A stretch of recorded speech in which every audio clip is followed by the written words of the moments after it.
Very good morning, my dear students. This is Sandeep Bajaj and welcome back in my YouTube channel. So my dear students, as you know, we have already started a grammar topic, tenses, in my previous videos, and today we are going to discuss about past indefinite tense, because we have already discussed about all the parts of present tense, and now today we are going to start past indefinite tense. So first of all, I would like to tell you what is the use of past indefinite tense. So my dear students, listen to carefully each and everything, because we make many mistakes while writing something about past. So this tense is used to describe an action completed in past. मतलब जो हमारा action past में हो चुका होता है, हम उसके लिए यूज़ करते हैं पास्ट इंडेफिनिट टेंस का. And we have to use some adverbs also in this tense. For example, yesterday, day before yesterday, last time, last night, last day, और like evening, morning, last morning. So these kind of adverbs we have to use in this tense. अब उसके बाद क्या आता है, उसके बाद हमारी आइडेंटिफिकेशन आती है, because we have to take care of few of the things while doing something about tenses. जैसे कि इसमें फर्स्ट ऑफ ऑल इसकी जो आइडेंटिफिकेशन है, तो पहले आपको हिंदी में भी पता होनी चाहिए और इंग्लिश में भी पता होनी चाहिए. So identification of this tense is A, E. There are two identification of this tense, and था था, ते थे, टी थी. अब इसमें क्या होता है कि कुछ जो हम पास्ट इंडेफिनिट का यूज़ करते हैं, कुछ जो एक्शन हमारे बहुत टाइम पहले भी हुए उसके लिए भी हम यूज़ करते हैं, और जो अभी जैसे कल परसों कुछ टाइम में हुए हैं उसके लिए भी पास्ट इंडेफिनिट का यूज़ करते हैं. तो इसलिए हम दो हेल्पिंग वर्ब का यूज़ करते हैं इसमें, आइडेंटिफिकेशन का. अब जैसे एग्जाम्पल देखते हैं हम लोग. हम कल दिल्ली गए. अब जैसे ये कल की बात है, तो हम कल दिल्ली गए, कल की बात है ये भी. इसमें हम क्या यूज़ करेंगे, subject plus V2 plus object. इसमें वर्ब की सेकंड फॉर्म का हमें यूज़ करना है. So we went to Delhi yesterday. अब yesterday I have already told you that is adverb, and now this is V2 second form of the go.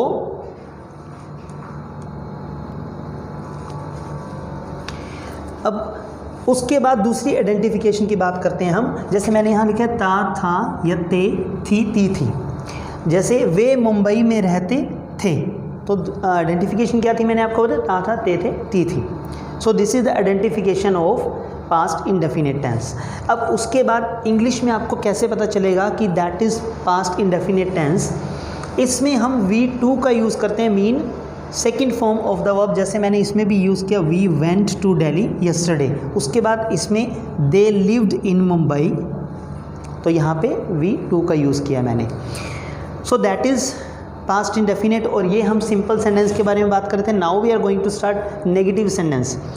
अब यहाँ पे आपको एक चीज़ का ध्यान रखना है कि whenever you are changing the sentences और while you are writing something about past, if you are writing a simple sentence, अगर आप सिंपल सेंटेंसेस में राइट कर रहे हैं, तो you need to use V2, verb की सेकंड फॉर्म यूज़ करनी है. लेकिन इसके बाद जितने भी सेंटेंसेस आप पास्ट में बनाओगे, उसमें आपको V1 का यूज़ करना है. अब V1 का यूज़ क्यों करना है, कि वहाँ पे हम डिड का यूज़ करते हैं. जैसे उसने मेरी सहायता नहीं की, तो यहाँ पे फॉर्मेशन क्या है, subject plus did plus not plus V1 plus object. तो डिड के साथ हम कभी भी V2 का यूज़ नहीं करते. We have to use only V1 with did. तो सेंटेंस क्या बनेगा, he did not help me. Is that clear? Now we are going to discuss about interrogative.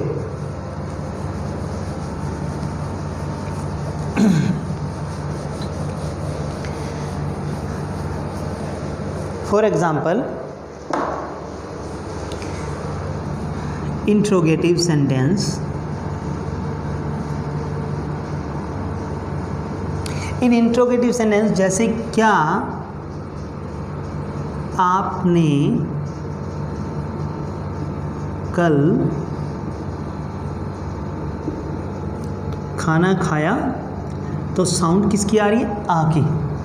और उसके बाद हमें क्वेश्चन मार्क यहाँ पुट करना है। So what is the formation of this tense? यहाँ पे हम डिड का यूज़ करेंगे। Did plus subject plus V1 plus object, question mark. So subject क्या है? आपने you mean did you eat meal yesterday? अब one more thing, you have to remember each and every time कि did के साथ कभी भी सेकंड और थर्ड फॉर्म यूज़ नहीं होगी। Only we have to use V1। और एक चीज़ इसमें और भी है, ये इजी भी है सेंटेंस थोड़ा, टेंस जो है ये, इसमें हमें हेल्पिंग वर्ब सिर्फ एक ही यूज़ करनी है, did. So there are no two helping verbs, so that we have to choose between two helping verbs. Only we have to use one helping verb, did. Now next is interrogative plus negative, मतलब जिसमें हम question put करते हैं लेकिन not की sense में।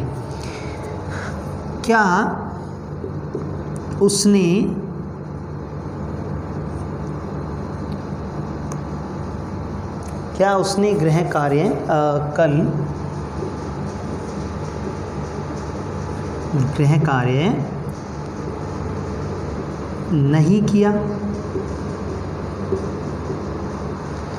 सो formation of this tense is did plus subject plus not plus V1 plus object, question mark. अब एक चीज़ जैसे मैंने आपको पहले भी बता रखा है ऑलरेडी कि इंट्रोगेटिव नेगेटिव में जब भी हम नोट लगाते हैं वो तो सब्जेक्ट के जस्ट बाद आता है। क्या उसने कल गृह कार्य नहीं किया? Did he not do his homework, question mark. Now next is as I already told you that there are two parts of interrogative sentences. So interrogative with WH family words, interrogative with WH family words। अब वो वाला sentence हम करने जा रहे हैं, जैसे for example आपने झूठ क्यों बोला?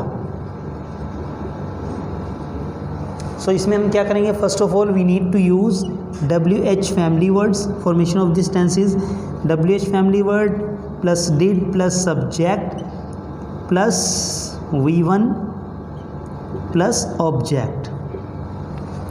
सो वाई डिड यू लाई? या तो हम सीधा ये लिख सकते हैं कि why did you lie, otherwise we can say over here why did you tell a lie? Is that clear? Question mark. Now the last sentence, that is interrogative plus negative.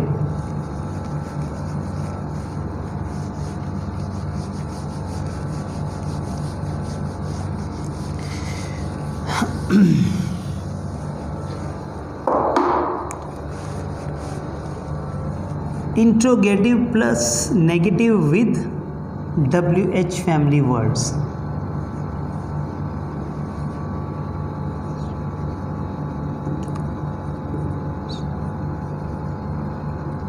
So आपने उसकी सहायता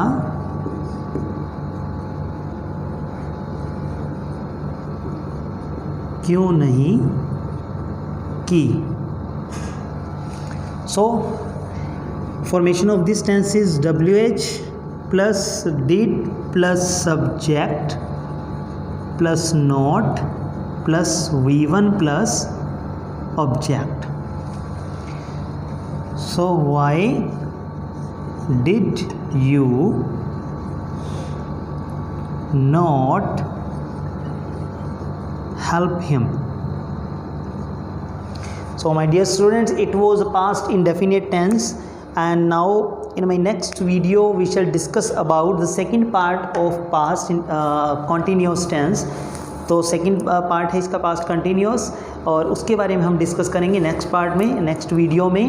and if you have any suggestion, any question for me, then you can comment in my comment box. Definitely I'll respond you as soon as possible. So till then, okay, bye bye, see you later. Thanks a lot.